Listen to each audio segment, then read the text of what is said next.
Hey there, Bikeaholics. Welcome back. I am Ryan Erlacher with lawabidingbiker.com. Of course, your high-tech redneck. Out here on location on a beautiful day. What I'm sitting on here is a brand new class from Harley-Davidson for 2015. It's called the Harley-Davidson Street. They've got a 500 and a 750 model. So what I'm sitting on here is the 750 model. It is the Harley-Davidson Street, and they're calling it the XG 750. It's got a 749cc engine, so basically 750cc. It's a 46 cubic inch engine. Now the other model is the lower model than this, and it is a 30 cubic inch motor, and it would be basically a 500cc. So that's the two models. It is new for 2015, like I say. I think there's some very unique uses for this bike. I'm going to tell you, I test rode it. I'm going to tell you a little bit about that test ride. Definitely an entry-level motorcycle, I'll tell you. And what I mean by that, it's got a price point starting this particular model at $7,500. Of course, you're probably going to spend more than that with a warranty and some upgrades and things like that. This bike is really, really stripped down. I really believe it's going to get a lot of people into a Harley-Davidson motorcycle that weren't able to afford to get into one before. It is what it is. I'll just tell you that right off the bat. What you get is what you see is what you get. So I'll tell you, after testing this thing and looking it over, taking it out on the city streets and also on the freeway, it has some very specific uses. If you're if you're going to long haul and you're really going to get into riding, definitely not the bike for you. This is an entry level. Depending on your height, I'm 5'8", fits me okay. I wouldn't want to ride it a long distance. You're going to get cramped up and stuff. Lurch, we're going to show you a picture of later on it. He's 6'4", and definitely probably not going to work for him. Where I really see this bike sparkling and shining is where its true colors are going to come out is kind of a city environment, maybe a commute type environment, where or college student, campus. Really what I want to tell you is this bike is just like a scooter. It's very, very light. It's stripped down. It's basically a scooter on steroids. So it's got a little extra kick. No, it's not super fast, but I did take it on the freeway. I got it up to 70. The 750 gets up just fine. It will get up on the on-ramp. It'll get up. It will do faster than 70, obviously. I was able to get right in with traffic, no problem. You will know you're going 70, though, I guarantee it. I didn't have any wobble issues or anything like that. It was very steady at 70 miles an hour. You really feel the bike working. You really feel the motor working. Of course, there's no fairing, no windshield or anything like that, so you really feel that wind. Now the 500, I'm just going to tell you, I would just stay off the freeway with that. It's very sluggish, doesn't have nearly as much power. Of course, it's got that smaller engine, but for a city environment, college campus, around town and all that kind of stuff, great bike, light. It would be either of these would be very, very easy to learn on or pass a Department of Licensing test on or anything like that. Entry-level bike, guys. So let's take a look at this bad boy. Of course, this is the 750 we're looking at. The 500 is the same, just that smaller motor. Of course, it's got the all too trendy Sons of Anarchy headlight fairing, which seems to be all too common these days, but anyways, it does come with it if you're looking for that look. It's got the fork gators, they're black rubber boots.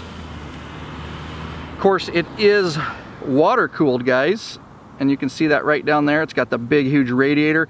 Looks not unlike the V-Rod with that big radiator. It's got the blacked out exhaust. Pullback handlebars.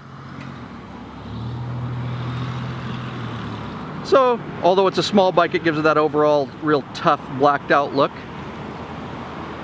Let's take a look at this exhaust. Of course, it's blacked out. Like we said, it's got the rear shocks like the Dynas, kind of the exposed shocks. They're not adjustable, guys, so you get what you get.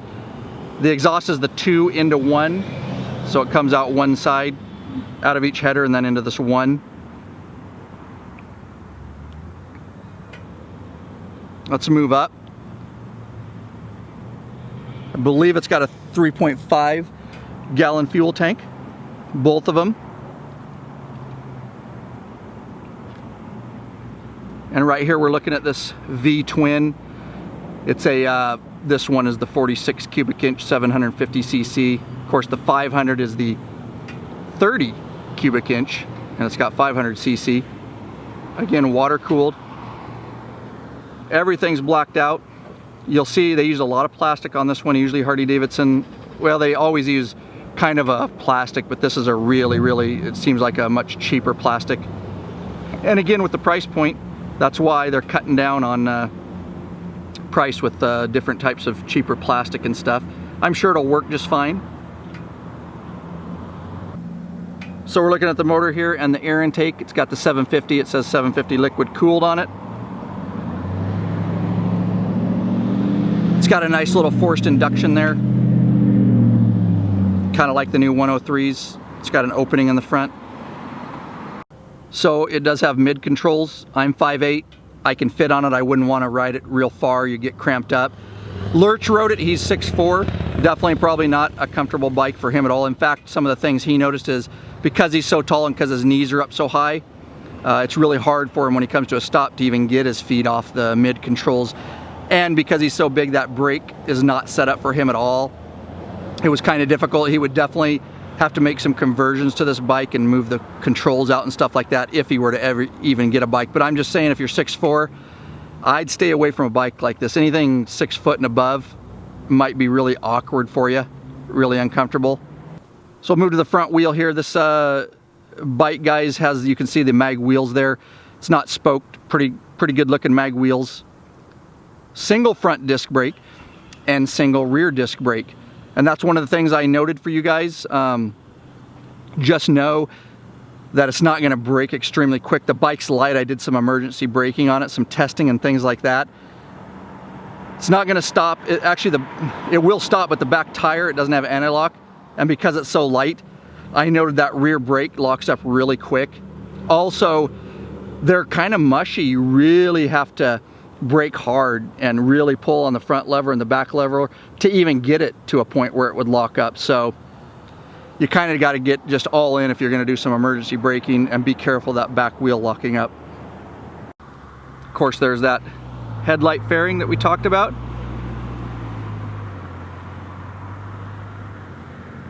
So a little more on the front wheel there, and the caliper and the single disc brake, and like I say, the same on the rear, guys.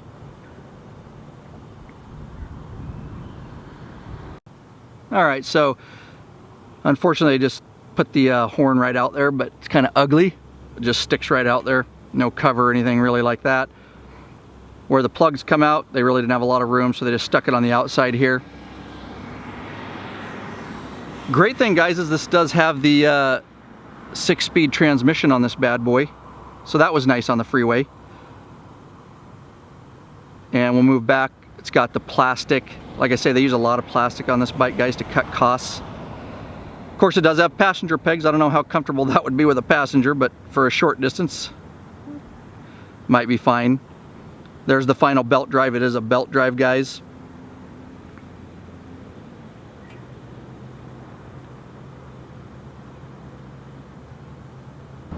As you can see, there's your radiator for your water cooled. It is water cooled. And if you move down, there's some big thick hoses that run back to the motor. Of course, that just comes along with water cooled.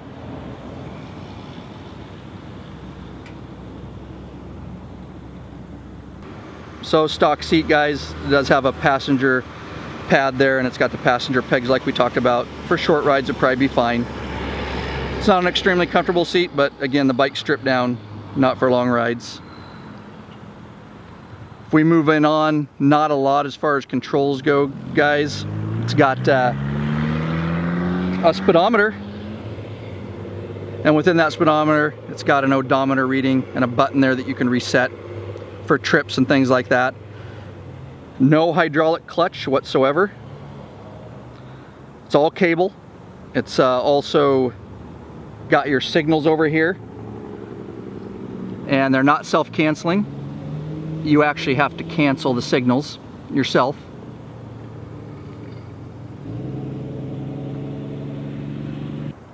And cable brakes, cable throttle, no throttle by wire.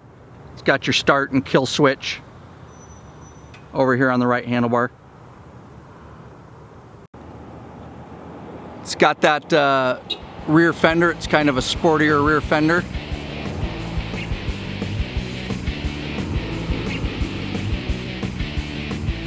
And of course your rear exhaust coming out.